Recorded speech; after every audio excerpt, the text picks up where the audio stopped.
Pois é, e está chegando inclusive mais uma notícia aqui para gente. A imprensa israelense informou que o prédio da Assembleia de Peritos do Irã foi destruído em um novo ataque aéreo. O edifício fica ao sul de Teherã. A Assembleia, na verdade, é um conselho de cerca de 90 ayatolás, responsável por eleger esse conselho, o novo líder supremo do Irã. Segundo relatos da mídia, todos estavam presentes, mas ainda não há informações sobre vítimas. Ontem, o líder interino havia declarado que o país vai escolher rapidamente um novo líder supremo para substituir Ali Khamenei. Atualmente, o país é governado por um conselho provisório formado pelo ayatolá Alireza Arafi, além do presidente iraniano e do chefe do judiciário.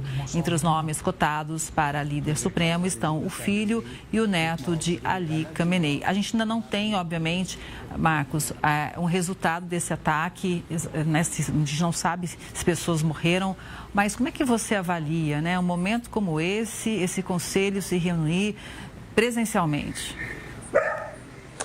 Infelizmente, Kelly, a gente tem que entender que existem opiniões e religiões diferentes.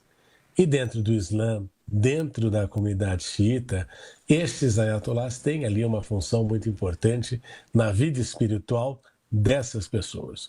Então é como se você começasse a eliminar os líderes religiosos que você tem no Ocidente, justamente em razão de alguma coisa ou de alguma doutrina que eles pregaram e que fosse aí contrária aos interesses do seu país. Então, infelizmente, isso caracteriza uma nova cruzada, um tipo de cruzada que pode ser muito mal interpretado por esses países que seguem este tipo de doutrinário religioso.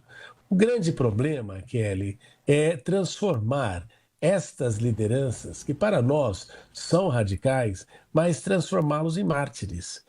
E o que aconteceu com o Khamenei foi justamente isso. Ele sabia que o seu palácio seria atacado e foi trabalhar normalmente justamente por entender, como afirma a doutrina, que não existe melhor coisa para você ascender ao céu do que como mártir. Então, este que é o grande equívoco nesse processo todo. E, em segundo lugar, quando você extirpa, quando você faz a decapitação dos principais líderes, o movimento fica desorganizado e nós não sabemos quem efetivamente vai passar a ter autoridade e vai gerir o país e vai ser responsável pelo governo do país. E é nesses momentos que você tem aí uma situação de fragmentação do poder, como a gente observou no caso da Líbia, em que, de repente, você tinha um país uno, Claro que Muammar Gaddafi nunca foi santo, tinha lá os seus enormes problemas, reconhecidos pela comunidade internacional, mas levou a uma fragmentação de três, surgir aí um Estado falido, dividido em três. A mesma coisa a gente vê no Afeganistão. Presença norte-americana em 20 anos, no Afeganistão somente controlou 20% do país e quando os Estados Unidos saíram, o Talibã imediatamente retomou o poder.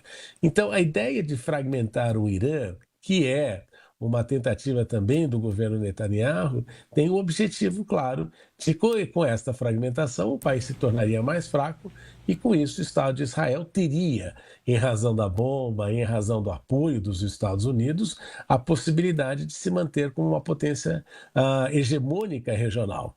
Só que isso vai sempre enfrentar ali uma grande oposição, particularmente daqueles movimentos antisionistas que não são, como eles sempre gostam de afirmar, não são contra o povo judeu, mas são contra a existência do Estado de Israel depois de 1948, como foi constituído.